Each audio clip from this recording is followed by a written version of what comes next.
to my YouTube channel. Apa sih? Jadi di video kali ini saya ingin membagikan tips untuk teman-teman sebelum membeli Snap on Smile. Jadi ada beberapa hal yang perlu diperhatikan sebelum kalian menggunakan Snap on Smile. Jadi ada 4 hal yang harus diperhatikan. Yang pertama, pada saat kita menggunakan Snap on Smile, gigi rahan kita akan terasa sangat kram. Enggak banget sih, tapi lumayan dibanding kita tidak menggunakan Snap on Smile. Dan itu pertama. Dan yang kedua, pada saat kita menggunakan Snap on Smile, kita makan menggunakan Snap on Smile, itu akan terasa sangat beda dengan kita tidak menggunakan Snap on Smile. Jadi pada dasarnya kita bisa menggunakan Snap on Smile atau enggak. Kalau seandainya kita bisa menggunakan Snap on Smile atau enggak pada saat makan, otomatis pasti bisa. Oke. Tapi dia nggak akan pernah bisa memotong daging. Maksudnya gini, kalau untuk ngunyah, untuk menghaluskan masih oke. Tapi kalau untuk mematahkan kayak agak susah. Bisa, tapi agak susah.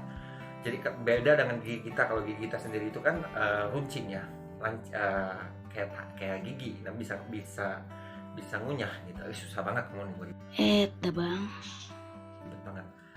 Nah kedua, itu dia kedua kita tidak bisa menggunakan tidak nyaman pada saat kita bau makan. Tapi apakah bisa menggunakan Snap on Smile pada saat ingin makan? Jawabannya adalah bisa.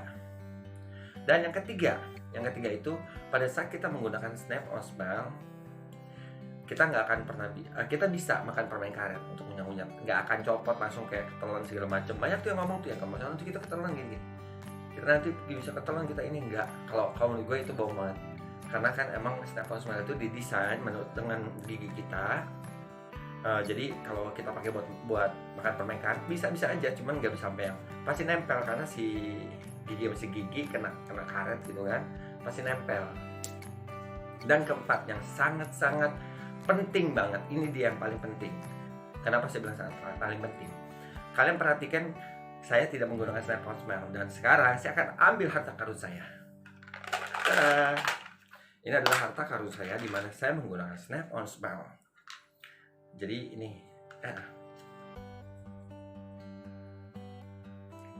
perhatikan, saya tidak menggunakan Snap on Smile, dan perhatikan saat saya menggunakan Snap on Smile.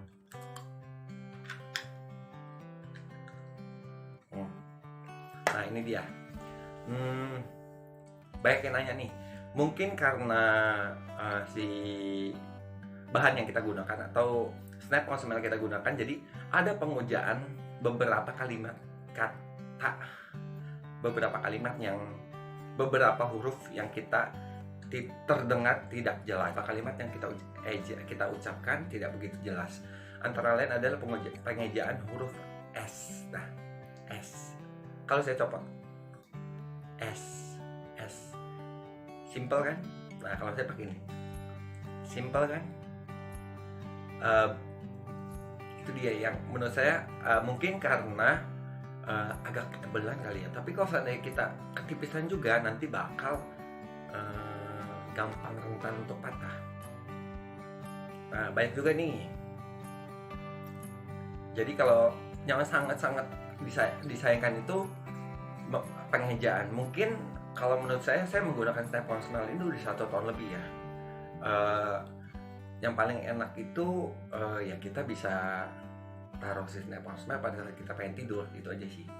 Nah saat yang paling sangat saya tidak suka itu pada saat saya pengen mengucap sesuatu gitu, kayak siapa namanya S tuh agak beda. S mungkin karena tebelnya dia atau apa, aku nggak ngerti, karena aku bukan dokter, aku bukan pakar gigi, aku nggak ngerti. Pengen deh, kayak aku nanti pengen banget kayak kalian sendiri gitu. Mungkin ini yang di sebelah sininya nih, nah dalam sini agak tebal, nanti saya mau coba gigi sedikit gitu. Apakah bisa ngebantu untuk Snap on Smile? Sombong amat. Enggak. Nah itu dia 4 hal yang perlu diperhatikan. Nah kalau seandainya Kak mendingan pakai Snap on Smile atau pakai veneer, ada kelebihan dan kekurangan masing-masing sih menurut saya. Dan satu lagi nih, saya lupa. Berarti ada 5 hal yang perlu diperhatikan. Saya nggak tahu pada saat dulu itu saya pernah veneer, dan veneer story saya itu kan ngekikis gigi asli kita kan. Pada saat saya menggunakan Snap on Smile, mungkin ikut gusi saya kena di sini. Karena pada saat ini kan gusinya mungkin kena kegigit segala macam. Jadi pada saat saya copot atau saya sikat gigi, kadang suka terasa ngilu di dekat gusi. Saya nggak tahu apakah itu pengaruh dari Snap on Smile atau pada saat dulu saya veneer. Nah, karena semenjak saya menggunakan ini ya agak ngilu, tapi nggak parah banget sih sampai sekarang ya. So far so good aja sih. Jadi buat teman-teman yang ingin menggunakan Snap on Smile, harus tonton video ini dulu. Dan jangan lupa teman-teman, jika kalian ingin mendapatkan informasi lagi, informasi penting tentang Snap on Smile, jangan lupa di like, comment, and subscribe. Dan jangan lupa teman-teman, kalau seandainya nanti teman-teman ini ada ide kah coba begini, coba di komen, kalian ketik request teman-teman, saya bakal coba lakuin. Untuk yang kemarin banyak banget yang komen di video saya, tapi mohon maaf karena lagi pandemi, saya juga lagi nggak mood, bukan nggak mood, saya lagi banyak beberapa masalah yang ingin saya selesaikan dulu dibanding untuk membuat video atau komen dari teman-teman. Jangan lupa di komen, di like, dan subscribe. Jangan lupa di share videonya, karena sekarang sudah terjawab semua. Ada 5 hal yang perlu diperhatikan sebelum membeli Snap on Smile. Apakah itu worth it atau enggak, tergantung dari budgetnya teman-teman sendiri.